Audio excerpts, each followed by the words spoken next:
Hello, everyone. Happy Wednesday. I'm your host, Elizé Todd. I'm an Adobe XD Enterprise instructor, UX UI designer, and I also create content on Instagram, TikTok, YouTube, all the things, trying to make design education a good time. So I hope you guys learn with me and have a good time as well. Hello in the chat. Hi, Sam. Hey, Fergie. Hey, Rosemary. Hope you guys are doing well. We are almost halfway done with the second week, which is crazy.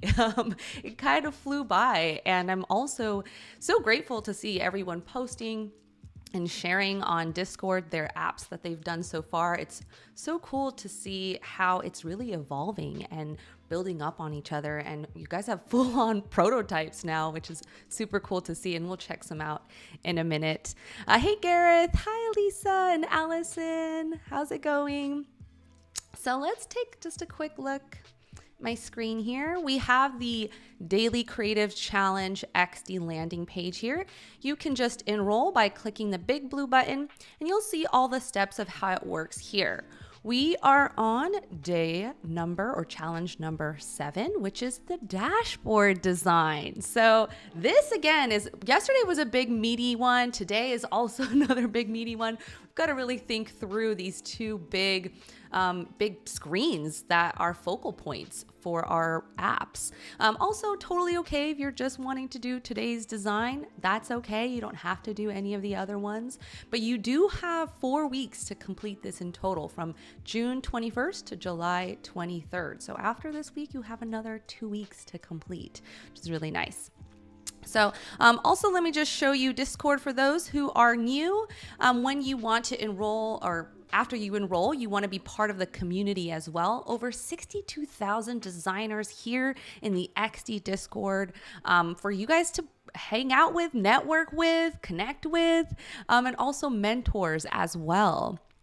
On the left-hand side, the channel is challenge for you to upload your designs, get feedback, give feedback to other designers as well.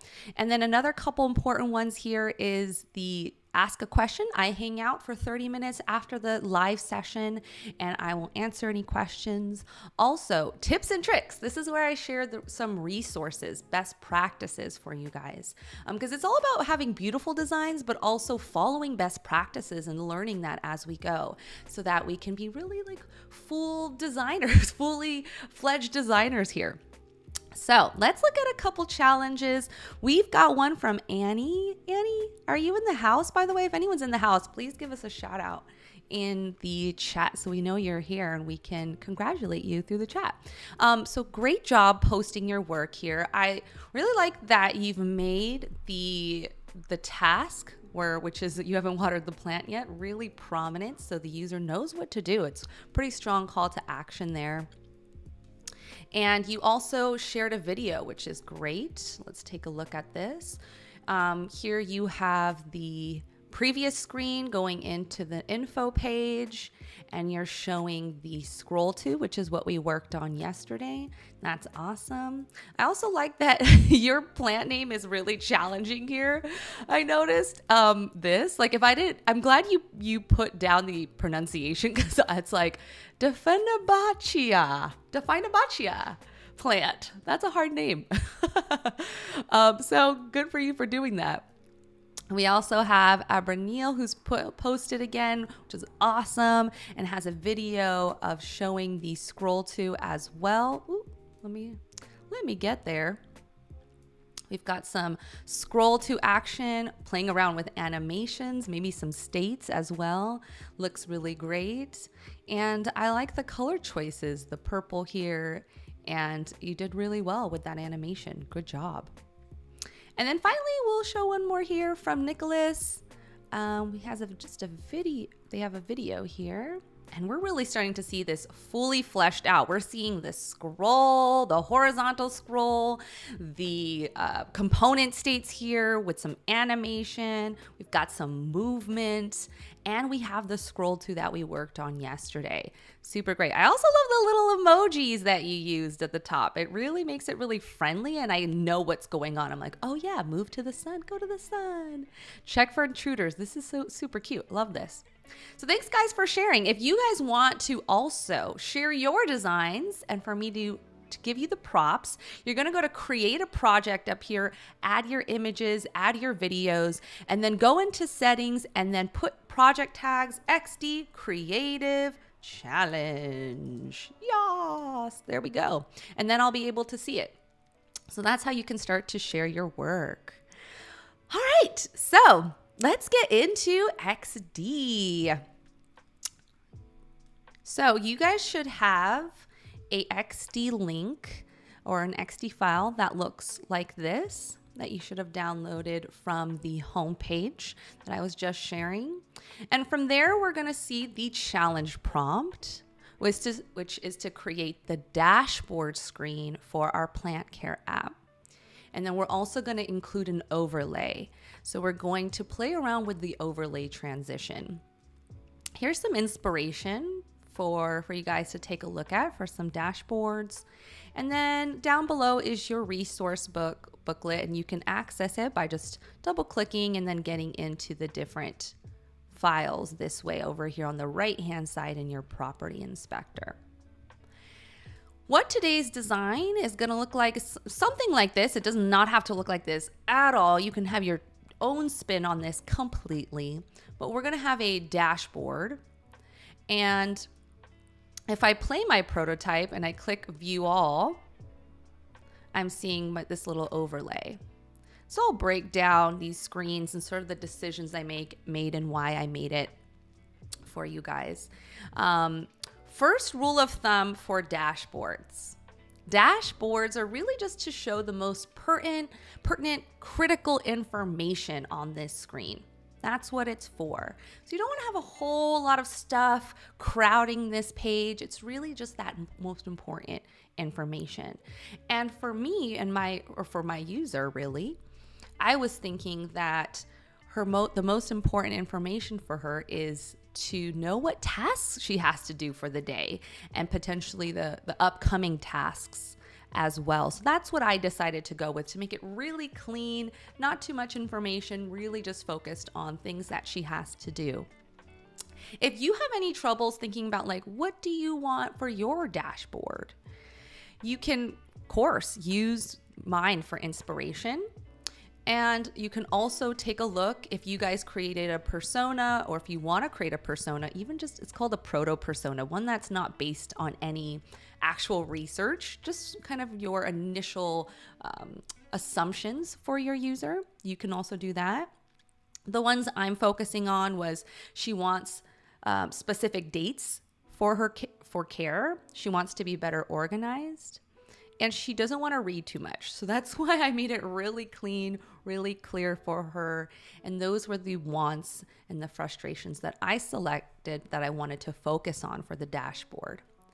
If you want to use my persona, I've also added it into the Discord channel, into the resources, I think it was called, into the resources channel. I could double check that. But feel free to ask me too in Discord if you want me to find it for you too.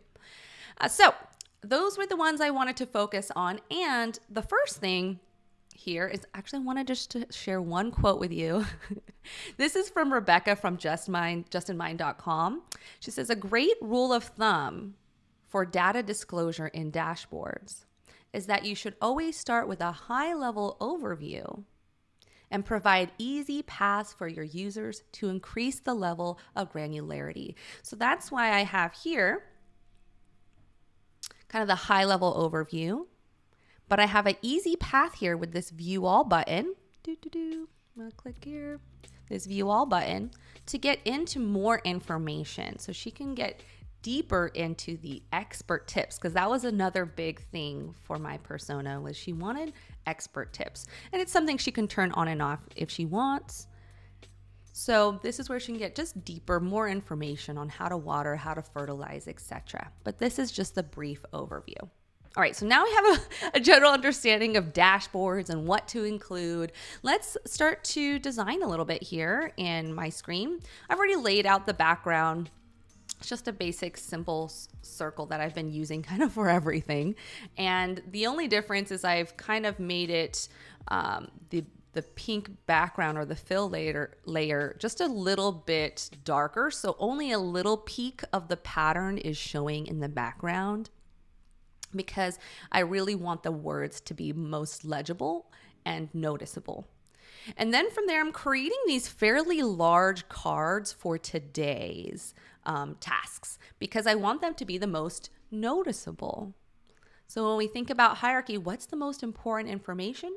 That's what we want to have up top. And we also want to think about, like, how much does it stand out? So that's another way you can sort of kind of guide the eye of our users. So I just created a very simple rectangle using R on my keyboard for the rectangle tool or the rectangle shortcut. And then from there, I'm just going to take the little circle inside and make them more rounded corners here. Yeah, round. And then from there, I'm going to remove the border, because there's this gray border, which, gosh, I hate that nasty gray border. But it's not popping, right? And I'm using a white background here, so I wanted to have just a little bit more dimension. You don't have to use this at all. I'm using drop shadows. Feel free to or not, depending on what works for your design. But I'm starting to use some drop shadows in mine. The way that I can turn it on is just select my rectangle, go over here on the right-hand side in my property inspector and select drop shadow. Yeah. And I can, change it up if I want it to be maybe a little bit less intense, or change the gray out and play around with my drop shadow a bit. I recommend, if you've never used drop shadows, like, play around with all the functionality there, but the default's pretty nice already. So I got my rectangle, and now I'm gonna just include my text, water. I'm gonna go into my document assets, and I just selected my H3, and document assets was covered in day 1. So if that's something you haven't reviewed, maybe you'd wanna check it out. And then I have my image I'm gonna select and image I'm gonna just drag into here. And I can just hold these two objects, the circle and the background layer, and I'm going to use this alignment feature, align center, to make sure it's completely centered. And then for now, I'm just going to say this is plant name. I'm not going to type plant names are challenging, right, guys? Like, have you noticed that during this session? They're challenging. And then I have my little checkbox. So I wanted to have a couple paths for the user. The first one is, if she already knows how to water her plant, she can just go in here and she's like, okay, yeah, I need to water my monstera. Tap, click on my little checkbox, and boom, I'm done with that. Good, great, over with. But she also has that other path where she can go to view all. And I could also play around with maybe like making this actual whole thing clickable, and then she can go into the, if you guys remember from yesterday, the whole plant info card, etc. But she can also just go deeper and learn a little bit more if she wants, or she can just click this and be done for the day. So I'm going to select all of this, and I'm going to use repeat grid over here on the right hand side.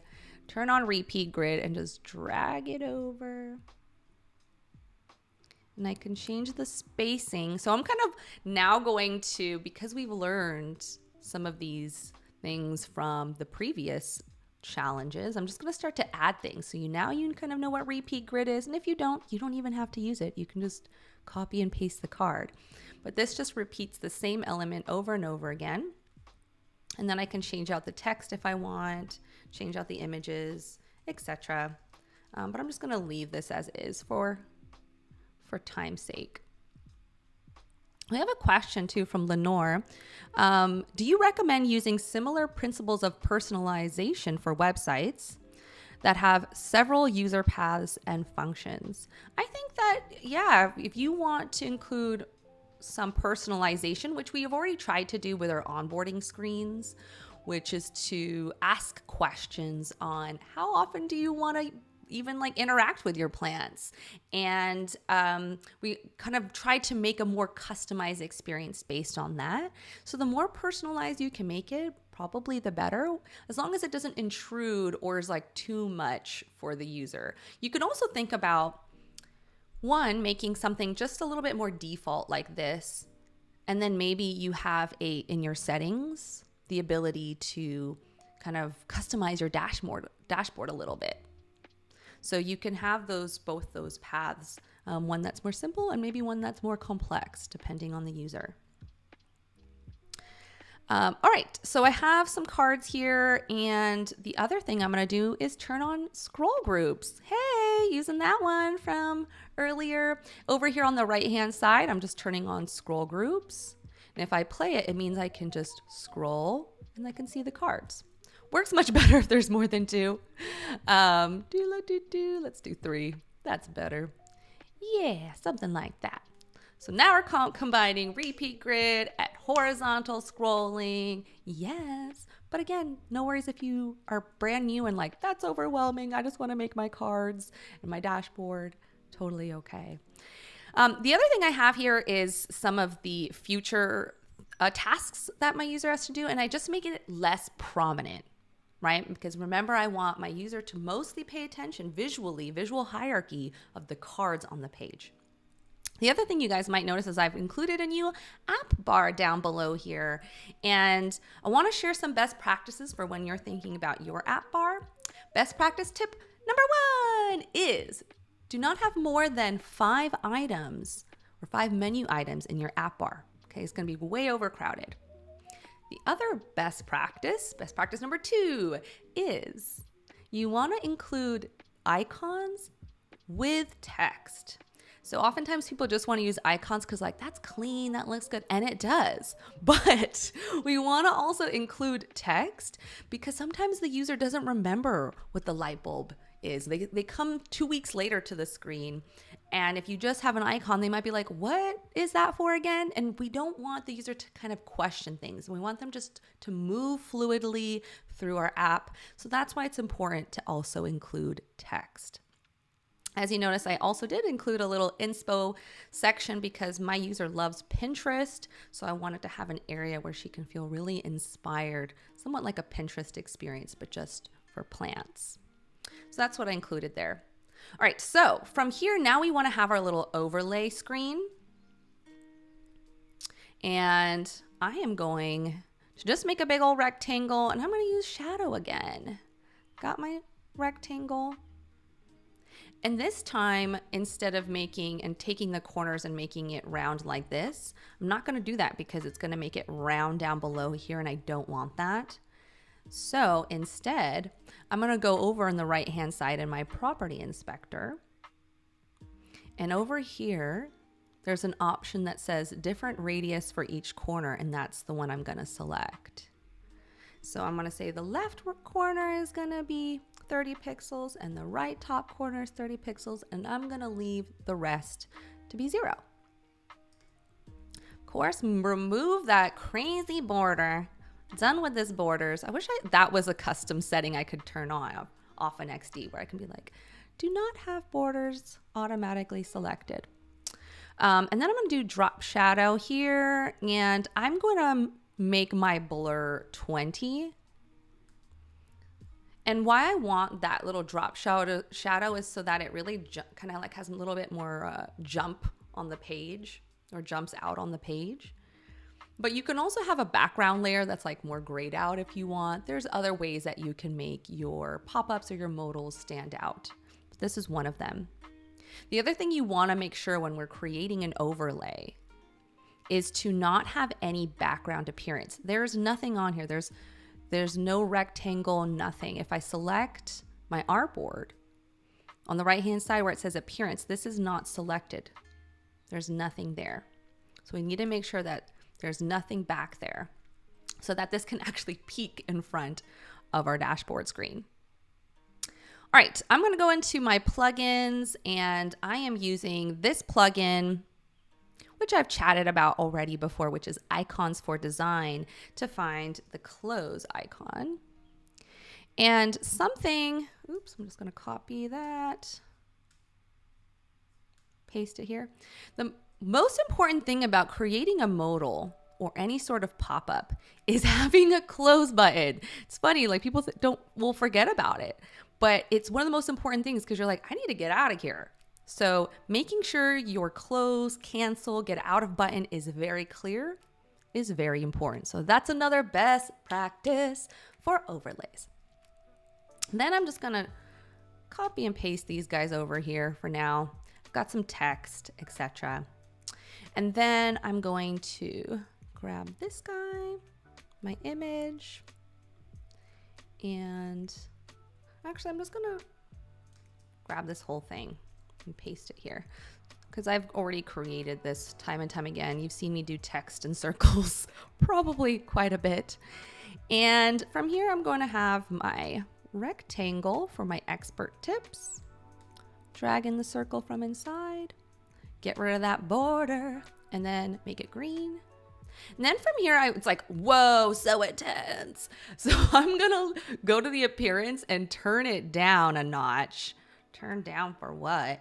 And I'm going to make the appearance just a tad there, like really light and subtle. And what I wanted is to still use that green because I wanted it to visually connect with turning on and off expert tips. So that's why I still wanted to keep it green and also to keep it noticeable. And then from there, I'll have my text. T for text again for your shortcut guys. And then I'm gonna have some body copy.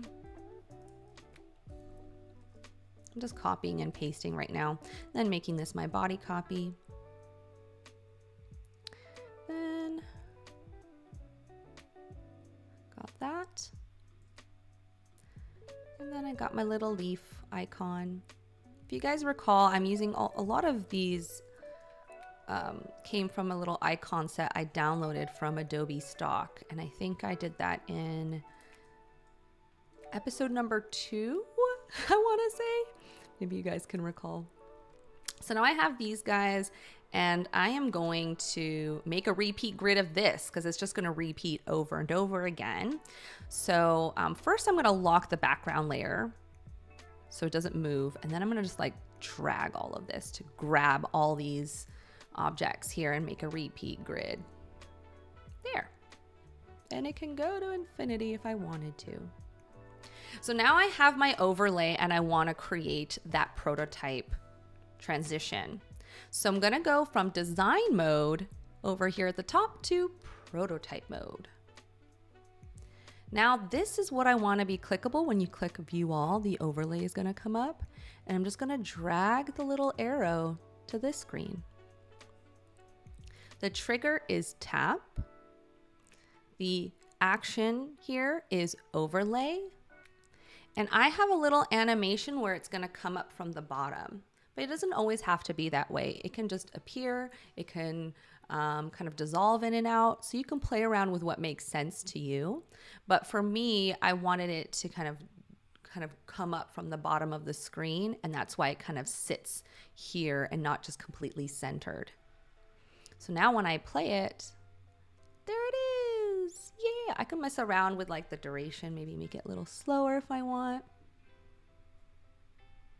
Yeah, there we go. That feels friendly. And then it goes away. Yeah, XD automatically prototypes it. So if you click, it goes back to the previous screen. So yeah. All right, great. So there's another question from Lenore. About the starter files, which software opens them? Is it only Adobe XD? Yes, unfortunately it is only Adobe XD. So sorry about that. Quick little note. In order to export your designs, you can simply select an artboard, go to File, Export, select it to export it as an image. To do video, you're just going to play your prototype, go to the Record button at the top right, and then click and create your prototype there, stop it, and then save your video and upload it into Behance. Behance and upload it into the Discord channel to share. Sam, if you don't mind also putting into the chat how you can do this for Windows users as well. Sometimes that's a little bit of a challenge. So this is for Mac users. That's how you record. All right.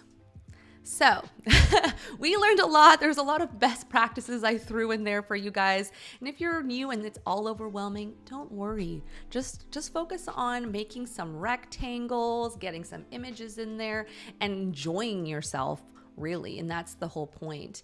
And if you haven't watched the previous videos, I highly recommend starting from day one so that you can see the progression and kind of learn all the best practices along the way. And you can always rewatch this again. Next week, it's going to play all over again. So you have double the time. Okay, cool. All the best, guys. I hope to see you for tomorrow. Happy Wednesday. Enjoy the rest of your day. And I hope to see you guys soon. Bye.